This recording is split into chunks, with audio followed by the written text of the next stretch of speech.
Hello friends, welcome to Janas recipes. எல்லோரும் எப்படி இருக்கீங்க? நல்லா இருக்கீங்களா? இன்றைக்கி நம்ம சேனலில் சூப்பரான ஒரு குழுன்னு ஒரு டெசர்ட் ரெசிபி பார்க்கலாங்க. அதுக்கு முன்னாடி சேனலை இன்னும் சப்ஸ்கிரைப் பண்ணாத நண்பர்கள் சப்ஸ்கிரைப் பண்ணிக்கோங்க. பக்கத்தில் இருக்க பெல் ஐக்கானை மறக்காமல் கிளிக் பண்ணிக்கோங்க ஃப்ரெண்ட்ஸ். இந்த டெசர்ட் ரெசிபி பார்த்திங்கன்னா ரொம்ப ஈஸியாக செஞ்சிடலாம். வீட்டில் இருக்க பொருளை வச்சு டக்குன்னு செஞ்சிடலாம். இதுக்கு தேவையான பொருட்களை ஃபஸ்ட்டு பார்த்துடலாம் ஃப்ரெண்ட்ஸ். இது பார்த்திங்கன்னா ப்ரெட்டு. நார்மலாக எல்லா கடைகள்லையும் கிடைக்கக்கூடிய ப்ரெட் வந்து ஒரு பேக்கெட் வாங்கி வச்சுக்கோங்க. ஒரு பேக்கெட் ஃபுல்லாக தேவைப்படாது. நான் வந்து ஒரு 5லேருந்து 6 பேருக்கு செய்கிறேன். அதனால் ஒரு 5-6 துண்டு ப்ரெட் இருந்தால் போதும் உங்களுக்கு. இப்போ இந்த ப்ரெட் பார்த்திங்கன்னா இதை வந்து நம்ம இந்த மாதிரி பொடியாக கட் பண்ணி எடுத்துக்கலாம். இதை வந்து நம்ம எப்படியும் அரைக்க தான் போகிறோம். அதனால் அந்த ஓரங்களை மட்டும் லைட்டாக அப்படி கட் பண்ணிக்கோங்க. ஓரங்கள் போட்டால் அவங்களுக்கு வந்து அந்த டேஸ்ட், அந்த ஃப்ளேவர் வந்து மாறிடும். அதோடையும் கலர் வந்து கொஞ்சம் சேஞ்ச் ஆயிரும். அதுக்காக தான் அந்த ஓரங்களை ஒரு 5-6 துண்டு ப்ரெட் எடுத்து வச்சுருந்தோம் இல்லையா, அந்த ஓரத்தை கட் பண்ணிவிட்டு மிக்ஸி ஜாரில் போட்டு நல்லா அரைச்சிடலாம். இந்த ப்ரெட்டு பார்த்திங்கன்னா லைட்டாக அரைச்சாலே உங்களுக்கு டக்குன்னு அரைக்க வந்துடும். ரொம்ப போட்டு ஹார்ஷாக அரைக்க வேண்டாம். இப்போ இதை வந்து நல்லா அரைச்சி எடுத்துகிட்டு வந்து தனியாக வச்சுக்கோங்க. இதுக்கப்புறமா ஓரியோ பிஸ்கெட் நம்ம வந்து 2 லேயர் பண்ண போகிறோம். அதுக்கு வந்து ஃபஸ்ட்டு லேயருக்கு வந்து ப்ரெட்டு, இன்னொரு லேயருக்கு வந்து ஓரியோ பிஸ்கெட், அதாவது 10 ரூபா பிஸ்கெட் வந்து நான் 2 பேக்கெட் எடுத்து வச்சுருக்கேன் ஃப்ரெண்ட்ஸ். இதுக்கப்புறமா நம்ம எடுத்து வச்சுருந்த அந்த ப்ரெட்டை வந்து நல்லா மிக்சியில் போட்டு இந்த மாதிரி பொடியாக அரைச்சி ரெடியாக எடுத்து வச்சுக்கோங்க ஃப்ரெண்ட்ஸ். இப்போது அடுத்ததாக புட்டிங் பண்ண ஆரம்பிச்சிடலாம். அடுப்பை பற்ற வச்சுக்கோங்க. அதில் ஒரு பால் பாத்திரம் வச்சுக்கலாம். நம்ம வந்து ஃபஸ்ட்டு பாலை வந்து காய்ச்ச போகிறோம். அதனால் பால் பாத்திரம் வச்சுக்கோங்க. இதில் பார்த்திங்கன்னா ஒரு 1/4 லிட்டர் வந்து ஃபஸ்ட்டு வந்து பால் ஊற்றிக்கலாம். நல்லா திக்கான பாலை வந்து சூஸ் பண்ணிக்கோங்க. அப்போ தான் உங்களுக்கு புட்டிங் நல்லா வரும். அதாவது ஒரு கப்பில் வந்து 2 கப்பு நான் வந்து ஊற்றுறேன், 125 கிராமில். இது பார்த்திங்கன்னா ஜெலட்டின் ஃப்ரெண்ட்ஸ். அதாவது அகர்னு சொல்லுவோம் இல்லையா, கடல் பாசி. அது வந்து இந்த மாதிரி பவுடர் வந்து பவுடராகவும் கிடைக்கிது கடையில். அதுக்கு பேர் தான் ஜெலட்டின். இதை வந்து நம்ம இன்றைக்கி யூஸ் பண்ண போகிறோம். இதோடைய விலை பார்த்திங்கன்னா 40 ரூபாய். இதில் வந்து ஒரு 5லேருந்து 6 டேபிள் ஸ்பூன் வரைக்கும் நம்மளுக்கு கிடைக்கிது. நீங்கள் இந்த ஜெலட்டின் பவுடர் இல்லை அப்படின்னா கடல் பாசி கூட யூஸ் பண்ணிக்கோங்க. இப்போ பால் வந்து நல்லா பொங்கிருச்சு. இதில் வந்து ஒரு 150 கிராம் சர்க்கரை போட்டுக்கலாம். உங்களுக்கு வந்து இதை விட கூட வேணும்னாலும் போட்டுக்கோங்க, அல்லது குறைச்சி வேணும்னாலும் போட்டுக்கலாம். பாலும் சர்க்கரையும் சேர்ந்து நல்லா மிக்ஸ் பண்ணிக்கோங்க. இதில் வந்து நம்ம அரைச்சி வச்சுருக்கோம் இல்லையா, அந்த ப்ரெட் வந்து ப்ரெட் தூள், அதை வந்து சேர்த்துட்டு நல்லா கிண்டி விட்டுக்கலாம். பாருங்கள், இந்த மாதிரி கிண்டி விட்டுக்கோங்க. கடல் பாசி வந்து சூப்பர் மார்க்கெட்டில் கேட்டிங்கன்னா கிடைக்கும். இப்போ அந்த ப்ரெட்டையும் அந்த பாலையும் சேர்த்து நல்லா மிக்ஸ் பண்ணுங்கள். அப்படி கொஞ்சமாக அப்படி கொதி வந்துட்டு இருக்கும்போது நம்ம வந்து எடுத்து வச்சுருக்க அந்த கடல் பாசியை வந்து 1 டேபிள் ஸ்பூன் போட்டுக்கோங்க. பால் வந்து கொஞ்சம் கம்மியான அமௌண்ட்டுங்கிறனால நான் 1 டேபிள் ஸ்பூன் போடுறேன். கடல் பாசி போட்டதுக்கப்புறம் நீங்கள் வந்து ரொம்ப கேர்ஃபுல்லாக கிண்டணும். அடுப்பை வந்து சிம்மில் வச்சுட்டு நல்லா கிண்டி விட்டுட்டே இருங்க, இல்லைனா அது கட்டிப்பட்டு போயிடும். இப்போ நல்லா கிண்டி விட்டுட்டு ஒரு 2 நிமிஷம் மட்டும் நல்லா இந்த மாதிரி பபிள்ஸ் வர கொதிக்க விட்டுட்டு ஆஃப் பண்ணி வச்சுருங்க. இப்போ அடுத்ததாக வந்து இந்த கடல் பாசியை நம்ம வந்து எதில் போட போகிறோம், அதாவது இந்த மாதிரி ஒரு ட்ரேயில் வந்து நான் போட போகிறேன். நீங்கள் வந்து தட்டிலையோ அல்லது பெரிய பாத்திரத்துலையோ போட்டுக்கோங்க. அந்த பாலில் செஞ்சு வச்சுருக்கதை ஃபஸ்ட்டு போட்டுட்டு நல்லா ரூம் டெம்பரேச்சர் வந்த உடனே தூக்கி ஃப்ரிட்ஜில் வச்சுருங்க ஃப்ரெண்ட்ஸ். இது வந்து நல்லா செட் ஆகட்டும். அது ஒரு பக்கம் செட் ஆகிட்டு இருக்கட்டும். இப்போ நம்ம அடுத்த லேயர் பண்ண ஆரம்பிச்சிடலாம். இது பார்த்திங்கன்னா நம்ம ஏற்கனவே காமிச்ச மாதிரி ஓரியோ பிஸ்கெட் 2 பேக்கெட்டில் இத்தனை பிஸ்கெட் இருக்குது. இப்போ இது எல்லாத்தையுமே நம்ம வந்து மிக்சியில் போட்டு நல்லா பவுடர் பண்ணி எடுத்துக்கலாம். ஓரியோ பிஸ்கெட் தான் யூஸ் பண்ணணும்னு கிடையாது ஃப்ரெண்ட்ஸ். நீங்கள் வந்து பார்பன் யூஸ் பண்ணலாம், அல்லது வேறு எந்த சாக்லேட் ஃப்ளேவரில் உள்ள க்ரீம் பிஸ்கெட் எது வேணாலும் நீங்கள் யூஸ் பண்ணிக்கலாம், அல்லது சிம்பிளாக மேரி பிஸ்கெட் கூட யூஸ் பண்ணிக்கலாம் ஃப்ரெண்ட்ஸ். இப்போ இந்த அளவுக்கு நல்லா பொடியாக அரைச்சாச்சு பாருங்கள். எதுவும் கட்டிகள் எதுவும் இல்லாத மாதிரி நல்லா அரைச்சி ரெடியாக எடுத்து வச்சுக்கோங்க. பாருங்கள், இதில் நீங்கள் பார்பன் பிஸ்கெட் கூட ட்ரை பண்ணலாம், அதுவும் ரொம்ப டேஸ்ட்டாக இருக்கும். இப்போ மறுபடியும் அடுப்பை பற்ற வச்சுட்டு ஒரு பால் பாத்திரம் வச்சுக்கோங்க.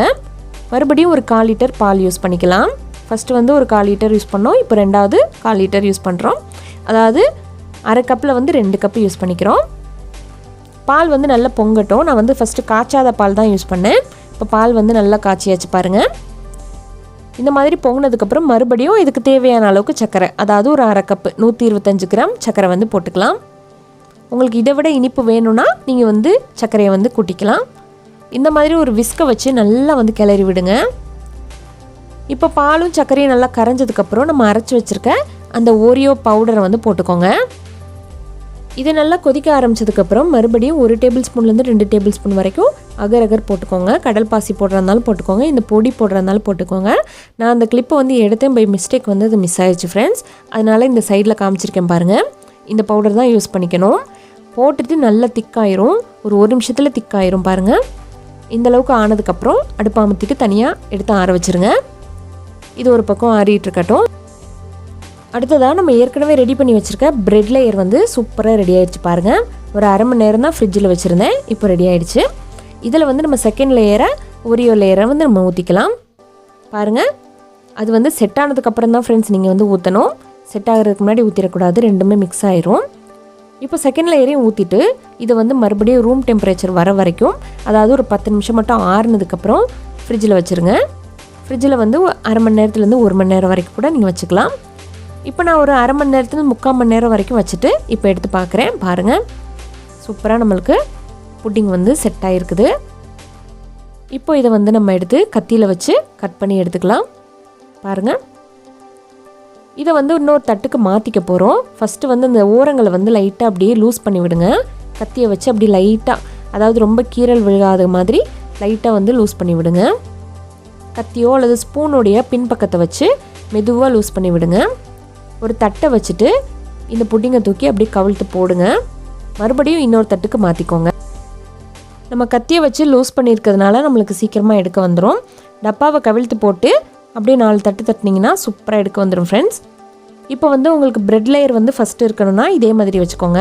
நான் வந்து சாக்லேட் லேயர் வந்து ஃபஸ்ட்டு இருக்கணும்னு சொல்லிவிட்டு அப்படியே கவிழ்த்து இன்னொரு தட்டு வச்சு கவிழ்த்து போட்டேன்.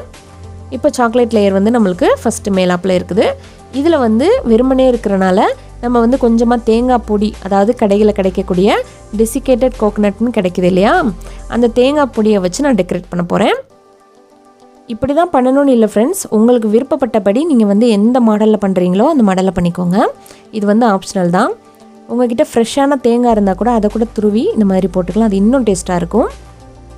இப்போ பாருங்கள், தேங்காய் பொடி இல்லை அப்படின்னா நீங்கள் வந்து நட்ஸு கூட போட்டுக்கலாம். முந்திரி, பாதாம், அந்த மாதிரி நட்ஸை கூட இந்த மாதிரி போட்டு டெக்கரேட் பண்ணிக்கலாம். நான் வந்து இந்த தேங்காய் பொடி அப்படி சைட்ஸில் வந்து அப்படியே தூவி விடுறேன், ஒரு ஸ்கொயர் மாதிரி. இப்போ இந்த மாதிரி பண்ணி விட்டுட்டு நடுவில் வந்து அப்படியே ஒரு லேயர் போட்டு அதில் வந்து நம்ம டெக்கரேட் பண்ணிக்கலாம். பாருங்கள், சூப்பராக இருக்குது. பார்க்கும்போதே டேஸ்ட்டும் அவ்வளோ பிரமாதமாக இருந்துச்சு. இது வந்து இதில் வந்து பிஸ்தா கூட வச்சுக்கலாம், அல்லது நீங்கள் பாதாம் கூட வச்சுக்கலாம். ஃபஸ்ட்டு வந்து நான் பிஸ்தா வச்சு பார்த்தேன். பாருங்கள், இந்த மாதிரி பிஸ்தாஷியோ கூட கட் பண்ணி வச்சு பாருங்கள். அல்லது இதை விட செர்ரி பழம் வீட்டில் இருந்துச்சு, அதை வச்சு பார்க்கும்போது இன்னும் சூப்பராக இருந்துச்சு. அதனால் இந்த மாடலில் கூட நீங்கள் செஞ்சுக்கலாம்.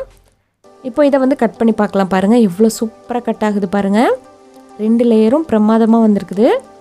கட் பண்ணி சாப்பிட்டு பார்த்தீங்கன்னா அப்படி ஜில்லுன்னு சூப்பராக இருக்கும் ஃப்ரெண்ட்ஸ். ரொம்ப ரொம்ப அற்புதமான சுவையில் இருந்துச்சு.